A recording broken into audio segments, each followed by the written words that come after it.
First, though, to the humanitarian crisis that's been troubling governments around the world. More than 1 million people have been driven from their homes in Iraq because of the advance of the militant Islamic State fighters, among them Christian and Yazidi religious minorities.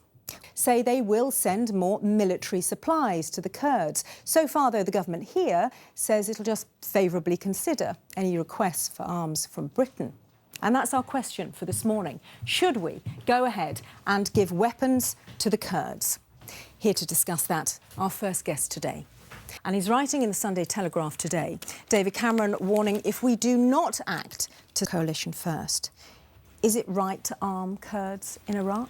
I have very great sympathy for the Kurds, and I have very great sympathy for the people which Bush and Blair launched 11 years ago. Really happening here, and not just say we're going... First point, Tim, that point about intervention, and intervene again and give the Kurds weapons, that will just exacerbate the situation. The Kurds are not an aggressive party in this. They are simply struggling for survival. So if they ask for the arms, and if we think it's appropriate to do it, absolutely, let's do it. However, if they ask, we should give them state fighters, are actually the very weapons that America... How did we create Let's come to that in a sec, because I want to find out what the Kurds actually want from Britain when they say they want more weapons. What exactly? Let's talk to Bayan Rahman, who's the High Representative. I don't think, as a Christian or just as a non-Christian, one can more... Britain's most successful boxer, Chris Eubank.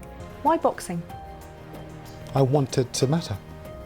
Jonathan, that sort of the general sense we're getting is that football seems to be pricing out the ordinary fans, and it does come back sexy. Yeah, it's really sexy to be able to fight like someone is actually pushing you around, and you're having to actually play down and actually... Here, between you as a man outside the ring, who is peaceable, who won't fight, you're very much the English gent.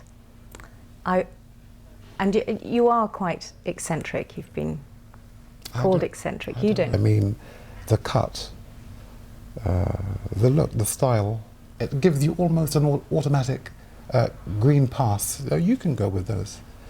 Who do you think you are wearing those? I think they just work. Chris Eubank, thank you very much. Thank you. Pleasure talking to you. Thank you, Sian.